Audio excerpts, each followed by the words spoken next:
नमस्कार, स्वागत आहे तुमचे माझ्या नवीन रेसिपीमध्ये। आज आपण बनवत आहोत बटाट्याचा ठेचा। अगदी साध्या सोप्या पद्धतीने आणि पटकन होणारा हा ठेचा माझी आजी खूप छान बनवायची। तर तिच्या पद्धतीने मला बनवता नाही आला, कारण ती पाट्यावर ठेसून हा ठेचा बनवायची। पण मी एक ट्रिक केली आहे, ते आता आपण पुढे व्हिडिओमध्ये पाहूया।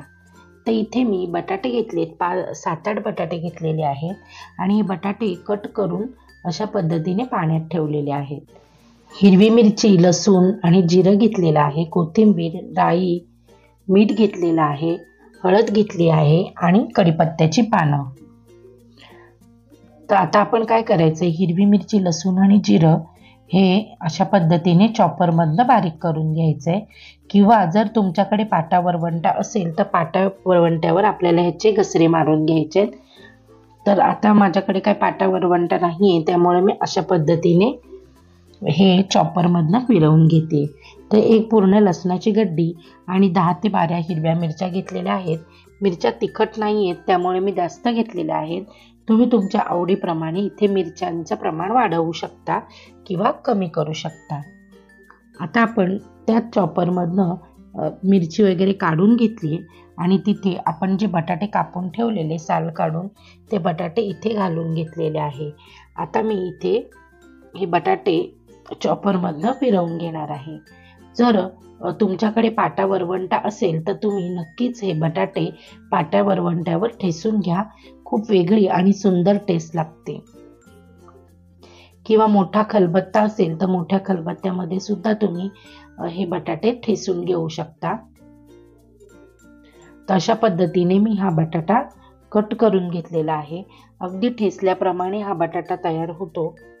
आता आपण हे पाण्यात घालूया, म्हणजे काय होईल, पाण्यात घातल्यामुळे ते बटाटे जे आहेत ते काळे पडणार नाही, त्याच्यामुळे आपण हे पाण्यात घालायचे। आणि दुसरे बटाटे सुद्धा अशाच पद्धतीने मी चॉपरमधनं फिरवून घेते। तुम्हाला जर माझ्या रेसिपी आवडत असतील तर माझ्या चॅनलला लाईक, शेअर, सबस्क्राईब नक्की करा।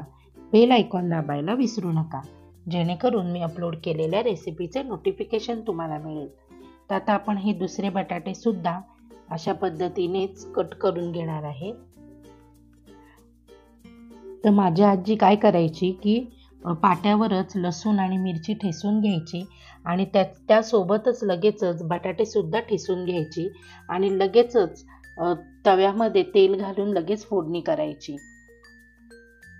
तर आता इथे मी कढईमध्ये तेल तापवून घेतलंय। तर ह्या बटाट्याच्या ठेस्याला कारण थोडंसं तेल जास्त लागतं। आता मोहरी घालून घेतली, मोहरी चांगली तडतडली का आपण इथे कढीपत्त्याची पानं घालून घ्यायची।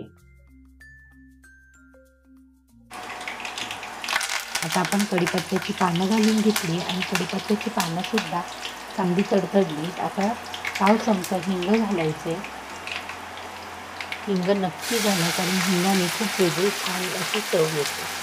आता जो आपण चॉपरमधून फिरवून घेतलेले मिरची, लसूण, जिरं आहे ते सुद्धा इथे घालून घ्यायचे। थोडीशी आपल्याला आता थोडा मिरची परतली का मग आपण यामध्ये हळद घालून घ्यायची। खूप जास्त घालायची नाही, अगदी कमी घालायची हळद। आणि आता मला ना फोडणीमध्ये कोथिंबीर खूप आवडते, त्यामुळे मी थोडीशी का होईना फोडणीमध्ये कोथिंबीर घालते। आता मी इथे अर्धा चमचा हळद घालून घेतलेली आहे आणि चांगलं परतून घेतलेलं आहे। आणि आता आपण जे बटाटे पाण्यामध्ये ठेवलेले ते चाळणीवर काढून घेतले, पूर्ण पाणी निथळून घेतले। आणि हे बघा किती चाळणीमध्ये पाणी असतं, त्यामुळे बटाट्यात भरपूर पाणी राहतं, कारण हे बारीक आहे ना, बटाटे अगदी बारीक कट झालेले आहेत, त्यामुळे हे पाणी आपल्याला निथळवूनच घ्यायचंय, नाहीतर जो आपण ठेचा बनवू तो चिकट होईल। त्यामुळे आपल्याला काय करायचंय, पाणी आपल्याला पूर्ण निथळवून घ्यायचं आणि नंतरच आपण हे पॅनमध्ये घालून घ्यायचंय। तर आता हे असं 2 मिनिटं परतवून घेऊया, म्हणजे जो मसाला आहे तो बटाट्यांना व्यवस्थित लागेल। आणि नंतर झाकण ठेवून एक 5-7 मिनिटं आपल्याला हे बटाटा शिजेपर्यंत भाजी शिजवून घ्यायची। पण मी मीठ घालायची विसरली, तर मीठ घालून घेते मी। चवीपुरतं मीठ घालायचंय आणि पुन्हा एकदा मी 1 मिनिटभर परतून घेतलंय। भरपूर अशी कोथिंबीर घालायची आहे आपल्याला. कोथिंबिरीने ह्या बटाट्याच्या ठेस्याला खूप छान अशी टेस्ट येते, त्यामुळे भरपूर कोथिंबीर घालायची.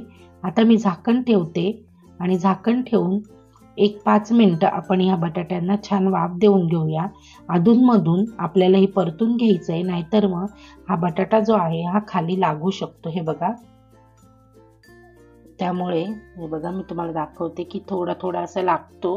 त्यामुळे आपल्याला हा 1-1 मिनिटांनी थोड्या वेळाने आपल्याला हा परतून घ्यावा लागतो.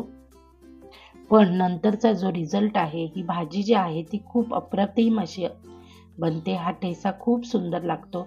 अगदी गरम गरम तेलाच्या चपातीसोबत किंवा ज्वारीची भाकरी, बाजरीची भाकरी, कोणत्याही भाकरी बरोबर किंवा अगदी नुसता वरण भात आणि ही भाजी जर असेल ना, तर खूप मज्जा येते खाण्यासाठी.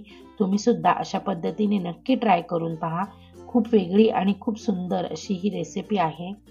माझी आजी तर खूप सुंदर बनवायची. कदाचित माझ्या हाताला ती चव येणार नाही, पण मी करण्याचा खूप प्रयत्न केलेला आहे. आता मी यासोबत बनवली आहे मस्त ज्वारीची भाकरी. तर आधी मी प्लेटमध्ये वेदांसाठी हे प्लेट वाढते. तर मी थोडीशी भाजी आणि त्यासोबत लगेचच आपण इथे भाकरी देणार आहोत. यासोबत तुम्ही कांदा खाऊ शकता किंवा एखादी शेंगदाण्याची चटणी वगैरे सुद्धा असेल तरी आपलं हे जेवण आहे ते पूर्ण होतं. तर तुम्हाला ही रेसिपी आवडली असेल तर जाता जाता नक्की लाईक, शेअर, सबस्क्राईब करा, बेल आयकॉन दाबा. चला तर मग आता आपण पुन्हा भेटूया आपल्या पुढच्या व्हिडिओमध्ये. Bye bye.